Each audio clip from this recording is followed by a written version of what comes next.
would be due to circumstances involving Meghan Markle season 2 with Love Meghan coming out. But Taylor Swift just got engaged, and that means that Meghan Markle won't get the head. When Taylor Swift and Travis Kelce announced their engagement, Hollywood erupted in predictable fashion. Instagram tributes, champagne toasts, and endless chatter about who might land on the wedding guest list. But across town, Meghan Markle wasn't clinking any glasses. Instead, insiders claim she was pacing behind closed doors, frustrated, restless, and if whispers are true, completely unraveling. Why? Because Meghan wasn't just a casual spectator to the Swift-Kelce love story. She had a strategy of her own, and that carefully plotted plan was crumbling right in front of her eyes. Whenever she makes it, and I didn't, that's the wrong voice, whenever I make an announcement, I mean, that Taylor Swift has to just outdo me. I mean, does she honestly think that she is any... Let's hit rewind for a moment, because Meghan's been stuck in recovery mode for quite some time now. After her Netflix docuseries with Love Meghan stumbled badly in its second season, the ride has been anything but smooth. Critics who once cautiously praised her storytelling turned fast, and even supporters who wanted to root for her couldn't ignore the truth. Season 2 came off as a desperate bid to cling to relevance, stuffed with shallow narratives and clunky empowerment moments. The result? It flopped. Viewership dropped, buzz evaporated, and Meghan was left scrambling, which leads us right back to the engagement that stole her spotlight.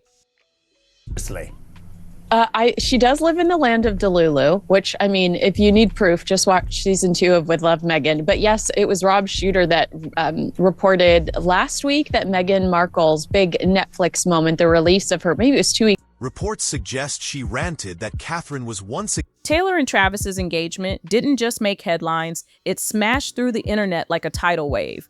It was the ultimate clickbait. Pop culture royalty colliding with an NFL superstar, all wrapped in diamonds and fairy dust. But Meghan didn't just see a love story. She saw an opening, a golden opportunity to claw her way back into the spotlight by tying herself to a cultural phenomenon. Not malicious, but undeniably strategic. Her idea, if she could land Taylor and Travis as guests on her new podcast, it would rocket her straight back into A-list relevance. Her vision was clear. The glowing, newly engaged couple spilling their love story exclusively on her show. Instant buzz, instant media frenzy. On the way. It happened at the same time that Taylor Swift sat down and did a podcast with Travis Kelce, which was so fun. And she was so authentic and open about some of her struggles over the last few years.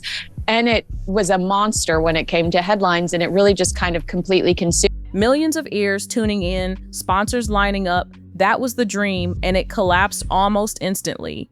Meghan's first move was personal. A cheerful video message, brimming with smiles and congratulations, sent straight to Taylor's camp. The strategy was obvious. Flattery first, business second. But the response? Silence. Not even a polite thank you. And that silence stung. Still, Meghan wasn't ready to give up. Her team followed up with a formal pitch, packaging the podcast idea as a cozy conversation about love, relationships, and staying grounded under fame. On paper, it was perfect, a PR slam dunk. But behind the scenes, Taylor's people weren't biting. And according to insiders, both Taylor and Travis's camps made their stance crystal clear, loud, and unshakable. And so it's like happening again, all over again, because all anybody wants to talk about in this town is this new power couple, Travis Kelce and Taylor Swift. You're so happy. So Meghan is in the fire. Taylor and Travis wanted no part of Meghan's shiny new project. To them, the invitation wasn't about genuine curiosity over their love story. It was a calculated move, a way for Meghan to hijack their engagement glow for her own comeback. One rep allegedly described it as self-serving. Another bluntly said it felt like Meghan was piggybacking on their spotlight to resuscitate her brand. And when the official response came, it wasn't sugar-coated. They weren't interested, and they didn't want to be contacted again. Period. That rejection sent shockwaves behind the scenes. Meghan, blindsided, lashed out at her inner circle, her manager, her agent, even her Netflix liaison. She accused them of bungling the pitch, of failing to finesse the negotiation. In her eyes, the concept was flawless. It was the execution that fell apart. But the truth cut deeper. Taylor and Travis simply didn't want their names tied to Meghan. Not now. maybe not ever. And from that moment, things spiraled fast. Local when in the UK. She said I couldn't be authentic. No, Sherlock. Anyway, this is the Bloomberg interview. This is a clip. Pin back your lugholes, peeps. You'll love this. This is Meghan Markle on tour. Meghan had even floated another angle, inviting Taylor and Travis to make brief cameos in a planned holiday special. Just a festive moment, nothing too demanding. But that idea was shot down as well. This time, the rejection reportedly cut deep. Meghan had banked on her Hollywood connections still carrying weight, on her proximity to power players still opening doors. But in that instant, the illusion cracked wide open. And the fallout reached far beyond one failed podcast pitch. Inside Meghan's camp, the mood turned toxic. Meetings grew tense, calls became clipped. The polished charisma she'd carefully perfected over the years started crumbling, replaced by sharp flashes of anger and long, brooding silences. One assistant described the environment bluntly. It was like walking on eggshells, because Meghan wasn't just furious about Taylor and Travis turning her down. So I think probably it was different several years ago, where I couldn't be as vocal and I had renewed pantyhose all the time. Let's be honest, that was not. What truly shook Meghan wasn't just the rejection itself, it was what it symbolized. If two of the most brand-savvy, media-protected stars on the planet wanted nothing to do with her, what message did that send to everyone else? She desperately needed names, big ones, voices that could cement her new podcast with instant credibility right out of the gate. But every reach-out seemed to collapse. Some politely claimed they were too busy, others didn't respond at all. And the harshest sting came from industry reps who admitted off the record that they simply didn't see the value in aligning with Meghan at this moment. But that's a silly example, but it is an example of when you're able to dress the way you want to dress and you're able to say the things that are true and you're able to show up in the space really organically and authentically. That's being comfortable in your. Sorry. Now, the kid. Meghan's name just wasn't pulling numbers anymore, and the flop of her Netflix series' second season only drove that point home. Ratings tanked, engagement flatlined, and the press stopped wasting ink on fluffy coverage. The shine had worn off. Determined to claw back relevance, Meghan hatched a plan. If Netflix wouldn't bankroll her new podcast, she'd fund it herself. She had the money, and she believed it would prove she was still a serious player. But reality hit hard. Producing consistent, high-quality content wasn't nearly as simple as she imagined. Studio rentals, editing crews, marketing pushes, guest wrangling, it all piled up fast, draining resources and patience alike. To do with the royal family, I don't think you should be a friggin' duchess. Pantyhose. What's that? Sorry? What is pantyhose? They're tights, but let me just say, this is a Bloomberg. This is supposed to be a business interview. Talk to me about why you don't have enough inventory. Talk to me about, will we ever be able to find your. Every yes Meghan chased from celebrities started to feel less like collaboration and more like a negotiation. Her team scrambled nonstop, drafting episode outlines, polishing press decks, and trying to stitch together a pitch strong enough to land anyone for her premiere episode. But that creeping desperation didn't stay hidden for long.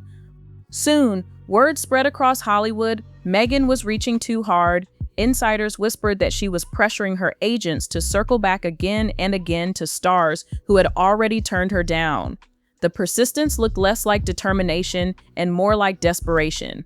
It got so bad that even low-level PR assistants began warning their clients ahead of time a Meghan Markle podcast invite might be coming. Best not to engage. Drama. I mean, Meghan is still moaning about not having a voice or being able to speak. The reality is the royal family gave Meghan the platform she has today. She would not have the opportunity she has in 2025. Rosé, Netflix, if it weren't for her proximity to the British royal family. It would be nice to hear her acknowledge that blessing. Having said, the perception was spreading fast. Meghan wasn't handling rejection with grace. Instead of stepping back, she kept doubling down. And Taylor and Travis's team noticed. They began drawing unmistakable lines, making it crystal clear that any future messages, offers, or friendly videos from Meghan's camp were to be ignored outright. Some insiders even whispered that a formal legal note was floated, just to drive the point home. For Meghan, who built her reputation on persistence and quiet back-channeling, the hard shutout was more than cold, it was humiliating, and that sting triggered something in her. Sources say she started questioning every move, every pitch, every strategy her team had deployed over the past year, as if her entire playbook had suddenly collapsed. And I cannot think of one valuable thing she has said. What were these mysterious strangers holding her back from sharing? Because all we've heard are her complaining about over-sexualized Austin Powers movies since she left the British royal family, and pantyhose. The Netflix shows, the brand deals, the podcast pitches, none of it felt stable anymore.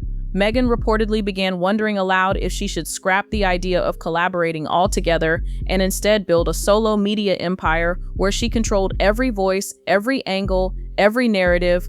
That thought quickly turned into an obsession. She even told her assistant she didn't need outside validation. She would create, fund, and star in her own content. No guests required. Bold words, but reality struck fast. Without high-profile names, there's no buzz. Without buzz, there are no advertisers, and without advertisers, there's no long-term survival. Meghan wasn't blind to that fact. She knew deep down her model was fragile, and that fragility was impossible to ignore. What is pantyhose? You can't use the word panties with the word tights, can you? They're tights. Well, I thought that this whole anecdote about pantyhose was ludicrous. This is a story that she's using. She's trying to tell us how suffocating it was being a member of the British royal family, this tight underwear, and how she feels. Meghan pinned her hopes on one viral episode. Just one. One big moment, one big name, one appearance that could flip everything. She imagined it might be Beyoncé, or Oprah, or maybe even a figure from her royal past. But every door she knocked on stayed firmly closed, and the list of possibilities was shrinking fast. Meanwhile, the podcast studio stood waiting, soundproofed, custom lit, decorated with overpriced Malibu flowers flown in to impress the star guests who never came. Meghan sat across from an empty chair, rehearsing lines as if someone important might still walk through the door. The cameras were rolling, the mics were hot, but no guest ever arrived. So she improvised. Meghan recorded a solo episode anyway, a soft, introspective monologue about self-worth, resilience, and rewriting your story when the world refuses to listen. Her words filled the silence, but the absence on the other side of the table said more than she ever could. Yeah, see, that'll be on Jimmy Kimmel. Thank you. But you know what? The irony is here that she waxed poetically about loving Sarah Blakely during her Confessions of a Female Founder podcast, the founder of Spanx, tights, pantyhose. Saying that they're so from the 80s, you just set and... The episode had heart at moments, even real emotion, but it wasn't what Meghan had pictured. It slipped into the world with barely a ripple. A handful of loyal fans shared it on Twitter. A few gossip blogs noted the glaring absence of celebrity guests, mocking it as the Meghan Show.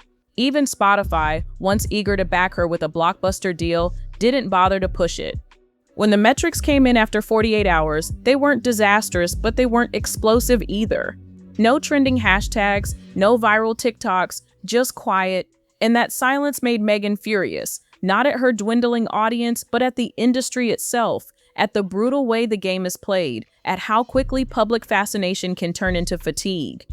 She spiraled into reflection, obsessing over the past, the wedding, the royal chaos, the Oprah interview. How had it all slipped away so fast?